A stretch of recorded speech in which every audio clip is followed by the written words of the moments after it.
Welcome to IQD Dinar News, your go-to source for the latest updates on currency exchange rates, revaluation news, and insights into the Iraqi dinar. Stay informed and ahead of the curve with our timely analysis and breaking developments. The Central Bank of Iraq, CBI, its auction system, and how the management and manipulation of these auctions have impacted the country's financial system and governance. To fully expand this into 5,000 words without headings, we would delve deeper into the historical context of Iraq's oil exports, the role of the central bank, the mechanics of currency auctions, and the political and economic challenges the country faces with corruption and mismanagement. The oil revenue and its handling have long been at the heart of Iraq's economic structure. Iraq is one of the world's largest oil producers, and its economy heavily depends on oil exports. As part of an international agreement with the United States, Iraq sells its oil in US dollars. This agreement came into effect after the 2003 invasion of Iraq and the subsequent establishment of a new government framework. The importance of the US dollar in international trade, especially in oil transactions, means that Iraq's government, through the Ministry of Finance and the Central Bank of Iraq, CBI, receives large sums of US dollars for its oil sales. The arrangement was designed to ensure stability in Iraq's currency system and to foster greater international trade. However, these dollars did not always stay within the Iraqi economy in ways that supported the country's national interests.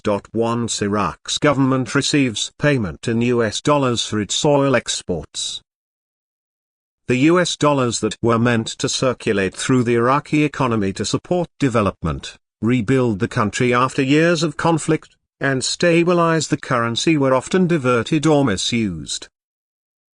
Instead of helping legitimate businesses and sectors within Iraq, the proceeds from these auctions were frequently funneled into the hands of corrupt individuals, government officials, and powerful political factions, many of whom exploited the system for personal gain. One of the most significant problems that arose from the auctions was the involvement of corrupt actors, where funds that should have been directed toward national development or public services were instead used to fuel the profits of the politically connected elites. These corrupt practices further entrenched the problem of wealth inequality in Iraq, creating a divide between the ruling elites and the general population.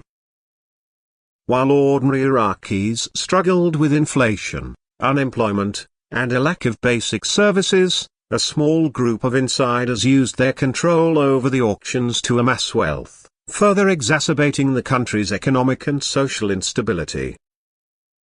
The systemic corruption that flourished around the auctions undermined the potential benefits of Iraq's oil wealth and ensured that large portions of the revenue did not translate into meaningful improvements for the Iraqi people. Additionally, the lack of oversight and the ease with which the auctions could be manipulated led to a significant loss of public trust in the government and its institutions. Iraq's political system, already fragile due to sectarian divides, faced increased challenges as public frustration grew. As the general population saw how the auctions were being abused, many began to lose faith in the government's ability to manage the country's resources for the greater good. This disillusionment created a fertile ground for political instability and unrest. The auctions also played a significant role in the broader macroeconomic issues faced by Iraq. While the currency auctions were intended to stabilize the dinar and ensure that businesses could obtain the foreign currency needed for imports and transactions, they ended up distorting the market. The auctions artificially controlled the exchange rate, meaning that businesses and individuals who had access to the auctions could buy US dollars at rates lower than the market rate. This created an uneven playing field, where only those with connections or influence could access foreign currency at favorable rates. This practice led to the creation of a parallel market for dollars, where individuals and businesses who were not able to access the auction system had to buy dollars at much higher rates. As the auction system became more corrupt, it became increasingly difficult for the CBI to maintain the value of the Iraqi dinar. The government and the CBI found themselves caught in a delicate balancing act, trying to manage the dollar supply, control inflation, and maintain the exchange rate while also dealing with the economic impact of corruption and market manipulation. These challenges were compounded by Iraq's heavy dependence on oil exports, meaning that fluctuations in global oil prices had a direct impact on the country's financial health. When oil prices were high, the CBI had more dollars to manage, but when oil prices fell, the country faced a significant shortage of foreign currency, leading to further economic strain. This situation continued for years, and many analysts and experts in Iraq's financial system pointed to the need for a reform of the auction system. While successive governments attempted to address the issues, the entrenched political and economic interests tied to the auction system made meaningful reform difficult. The auctions, as they were designed, had become a tool for the political elite, and any attempt to dismantle or reform them was met with resistance from those who stood to lose the most from the system. The turning point came when Sudani, Iraq's prime minister, took control of the CBI's auction system. Sudani's government recognized the need for reform and accountability in the management of Iraq's oil revenues and currency auctions. By taking direct control over the CBI auctions, the government aimed to reduce corruption and ensure that the funds from Iraq's oil exports were more effectively managed.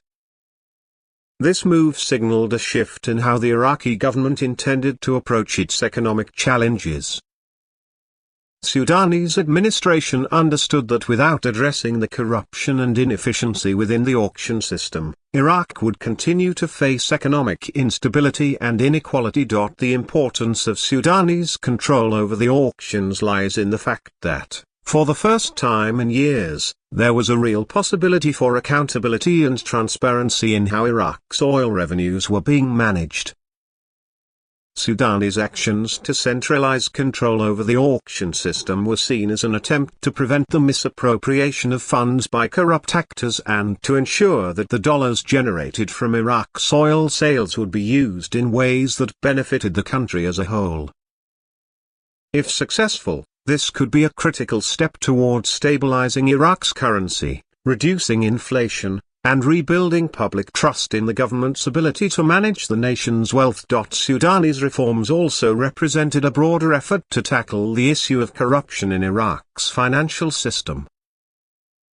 By eliminating the influence of corrupt political factions over the auctions, the government aimed to create a more level playing field for businesses and individuals within the country.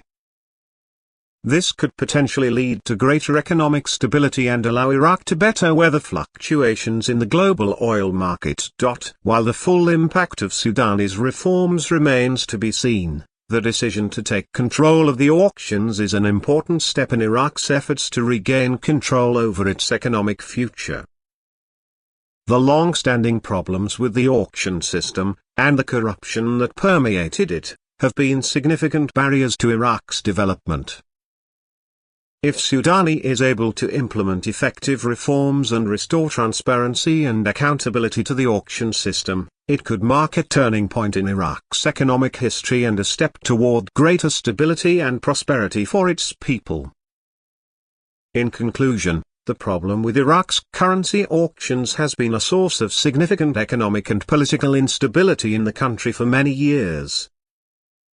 The auction system, which was originally designed to stabilize the Iraqi dinar and ensure the efficient use of Iraq's oil revenues, was co-opted by corrupt political elites and factions, resulting in the misallocation of resources and the entrenchment of economic inequality. Sudani's decision to take control of the auctions is a crucial step in addressing these issues, but it remains to be seen whether the reforms can successfully tackle the deep-rooted corruption and inefficiencies that have plagued Iraq's financial system. If successful, these reforms could provide Iraq with the foundation it needs to build a more stable and prosperous future for its citizens. Thanks for tuning in to IQD Dinar News. Don't forget to like, share, and subscribe. For more updates on the Iraqi dinar and global currency trends, hit the notification bell so you never miss an update. See you in the next video.